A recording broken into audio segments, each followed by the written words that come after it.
خواہشات پر کنٹرول تمہارا خود کا حاصل ہو جائے. ورنہ میں چیلنج کے ساتھ کہتا ہوں، جاؤ دنیا میں گھوم پھر کر کے آنا، بڑے سے بڑے ڈاکٹر کے پاس وزٹ کر کے آؤ، بڑے سے بڑے حکیم کے پاس جا کر کے آؤ، کسی بڑے سائیکسٹرسٹ کے پاس جا کر کے آؤ، نفس کے متعلق اس سے کوئی علاج لے کر کے آؤ کہ میرا کنٹرول نہیں ہے. آپ مجھے کوئی گولی دے دو، کوئی معجون دے دو، کوئی انجیکشن دے دو. ہو سکتا ہے تمہیں نیند کی گولی تو دے دے، ہو سکتا ہے تمہیں وہ مکمل ختم کرنے کی دوا تو دے دے، لیکن تمہارے کنٹرول، خواہشات کو کنٹرول کرنے کی کوئی دوا یہ نہیں دے سکتے. اس کا کنٹرولنگ پاور جس نے پیدا کیا وہی دے سکتا ہے. اسی لیے میں آپ کو بتاؤں، اب تم اپنے نفس کے کنٹرول کے لیے کس سے مدد مانگو گے؟ کس سے مدد مانگو گے؟ سنو توجہ سے. اعوذ باللہ من الشیطان الرجیم پڑھتے ہیں آپ؟ اعوذ باللہ من الشیطان الرجیم، جس کا مطلب کیا ہے؟ میں اللہ کی پناہ مانگتا ہوں شیطان مردود سے، کہ اللہ مجھے بچا لے. کس سے؟ شیطان مردود سے مجھے بچا لے.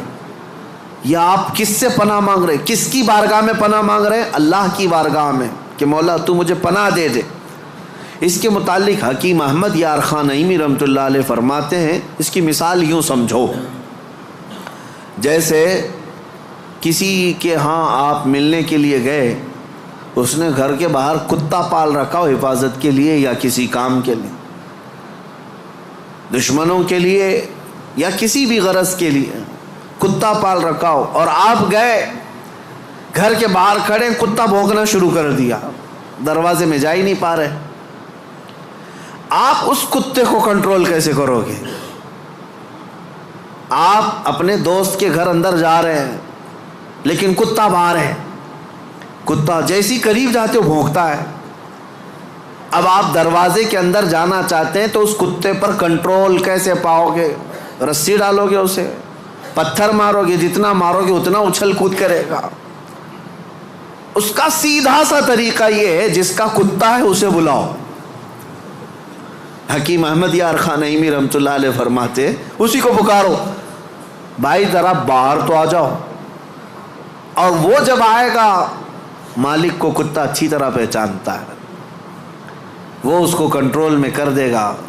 اس کو تھوڑا سا اپنی آواز میں ہٹا دے، سائڈ میں، کتا ہٹ جائے گا، دروازہ کھلا ہے، آ جاؤ.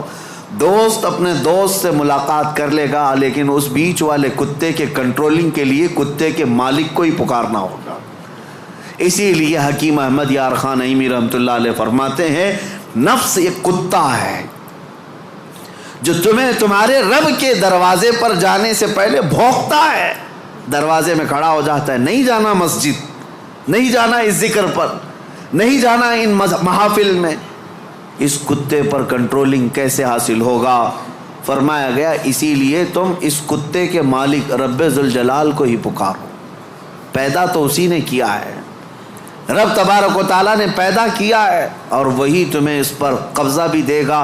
اسی کے متعلق فرمایا گیا، اللہ نے پہلے ہی قرآن پڑھنے سے پہلے حکم کیا دیا، یہ پڑھو اعوذ باللہ من الشیطان الرجیم، میں اللہ کی پناہ مانگتا ہوں شیطان مردود سے. آج ہم اسی لیے اس مسجد میں آئے بھی ہیں. میں نے نفس کے متعلق جو باتیں ذکر کی، یقیناً نفس نے بہتوں کو اندھا کر دیا، بہتوں کو برباد کیا، بہتوں کو گمراہ کیا، کئی کو کافر کیا. جو کفار و مشرکین ہیں نا، وہ صرف نفس کی سنتے ہیں، اگر حقیقت میں وہ تمام مشاہد اور مناظر میرے رب ذوالجلال کی قدرت کے نفس کو چھوڑ کر کے دیکھتے تو ایمان ضرور لاتے، ایمان ضرور لاتے. وہ نفس کی پیروی کر رہے ہیں اور نفس کی خواہشات لوگوں کو کافر بنائے رکھی ہے، وہ نہیں آ پاتے اس طرف.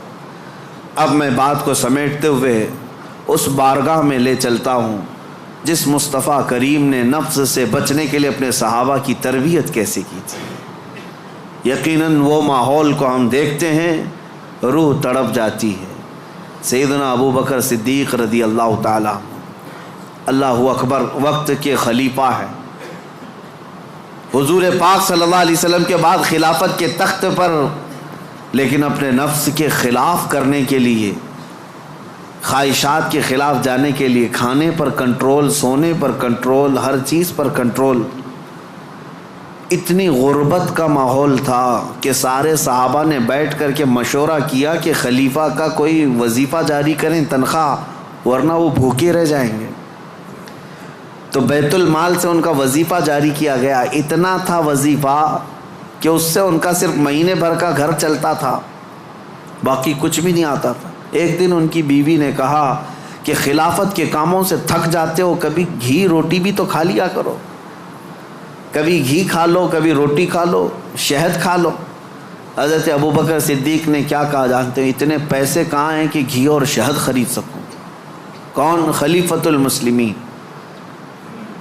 تو ان کی بیوی کہتی ہیں آپ مت گھبرائیں، میرے پاس ہے، میں دیتی ہوں، جائیے آپ گھی اور شہد خرید لائیے. کہا تمہارے پاس ہیں، لاؤ.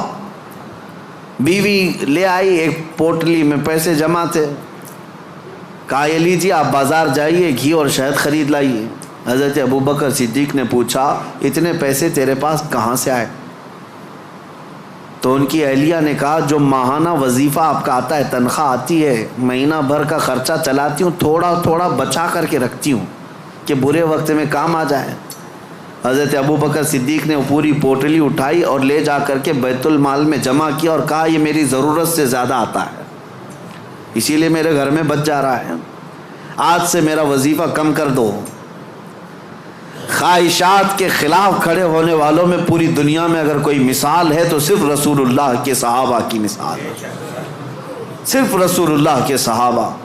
ایک حضرت نعمان بن مقرن ہے، ایک بادشاہ کے دربار میں گئے، حضور کی طرف سے سفیر بن کر کے گئے تھے، قاصد. تو بادشاہ کو جب پتہ چلا شاہ عرب مصطفیٰ کریم صلی اللہ علیہ وسلم کا ایک قاصد آ رہا ہے، اس نے سونے کی کرسی لگا دی اور ریشم کا قالین بچھایا.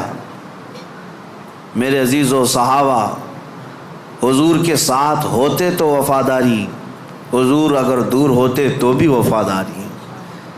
اس مجمع میں گئے جہاں پورے کے پورے اغیار ہیں، کوئی مسلمان نہیں تھا، تو اپنی تلوار سے وہ قالین پھاڑتے ہوئے چلے گئے، ہٹا دیا، اور کرسی جو سونے کی تھی اس کو پاؤں سے مار کر گرا دیا. کہا میرے لیے عام سی کرسی لاؤ.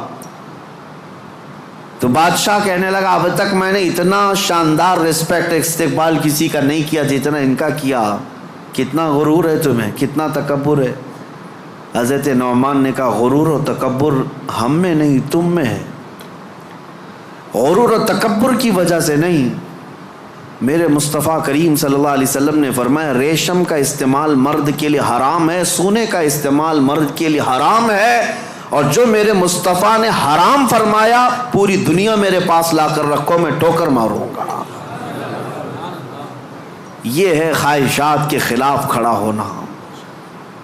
ورنہ ہوتا کیا ہے، دنیا نہیں دیکھ رہی، ہمارا ماحول نہیں ہے، چلو کمپرومائز کر لو، آج یہاں مل رہا ہے. کچھ لوگ تو یہی سوچ کر کے ایسی محفلوں میں جا کر بیٹھتے ہیں جن محفلوں میں بیٹھنا ایک غلام رسول کو کبھی زیب نہیں دیتا. شرابیوں کی محفل میں بیٹھ گئے، کبابیوں کی محفل میں بیٹھ گئے. تمہارا کام نہ اصلاح کا ہے نہ تبلیغ کا ہے، پھر بھی جا کر کے ایسوں کے درمیان بیٹھ گئے. کیوں؟ کوئی دیکھ تھوڑی نہ رہا ہے، کوئی دیکھ تھوڑی نہ رہا ہے. اور کبھی کن کفار و مشرکین کے بیچوں بیچ بیٹھ گئے گپیں لگاتے ہوئے، اور پھر یہ سوچتے کوئی دیکھ تھوڑی نہ رہا ہے. بیٹھا تو بیٹھا لیکن ان کی حرکتیں بھی کرنے لگ گئے. ایک صاحب، اور ویسے تو بہت سارے ہیں، خواہشات ان کو کہاں تک لے جاتی ہے. خاص طور پر نیتا گیری کرنے کے وقت سب بھول جاتے ہیں دین کیا ہے، اسلام کیا ہے، میرے مصطفیٰ کی تعلیمات کیا ہیں. چند لوگوں کو راضی کرنے کے لیے اور ایک کرسی کی خواہش کے لیے کسی بھی مورتی کے سامنے ناریل بھی چڑھا دیں گے، ککم بھی لگا دیں گے، سب کر لیں گے. اور پھر وہ یہ سوچتے ہیں تھوڑا سا کر لینے سے کیا ہوگا. وہ رسول اللہ کے صحابہ بادشاہوں کے دربار میں کھڑے ہو کر کے بھی کمپرومائز نہیں کرتے تھے. تم محلے گلی کوچے کی کرسیوں کے لیے دین بیچ جاتے ہیں. یہ خواہشات پر کنٹرول نہ ہو تو آدمی ہر چیز کا غلام ہے، ہر چیز کا غلام ہے. نیند کا غلام، مال کا غلام، عورت کا غلام، معاشرے کا غلام. یہ ساری حرکتیں جو آج نوجوان کرتے ہیں غلام ہیں، یہ غلام ہیں. بہت سارے کام اس لیے کرتے ہیں کہ نہیں لوگ کیا بولیں گے. تم لوگوں کے غلام ہو، لوگوں کی خواہشات کے مطابق جینا چاہتے ہو، اس لیے تو بہت ساری چیزیں تمہارے آڑے آ جاتی ہیں. میں داڑھی رکھ لوں گا لوگ کیا بولیں گے، ٹوپی پہنوں گا لوگ کیا بولیں گے، میں علماء کے ساتھ بیٹھوں گا لوگ کیا بولیں گے، لوگ کیا بولیں گے. تم لوگوں کے لیے جی رہے ہو، غلام ہو. کئی ایسے ہیں جن کی غلامی کبھی ختم نہیں ہوتی. تم اللہ اس کے رسول کے لیے جیو. ان خواہشات سے باہر نکل آؤ، ان خواہشات سے باہر نکل آؤ. عزیزان گرامی وقار، ان خواہشات کو ختم کرنے کے لیے اگر کوئی سب سے پاورفل علاج ہے تو وہی میں نے کہا اللہ کا ذکر ہے.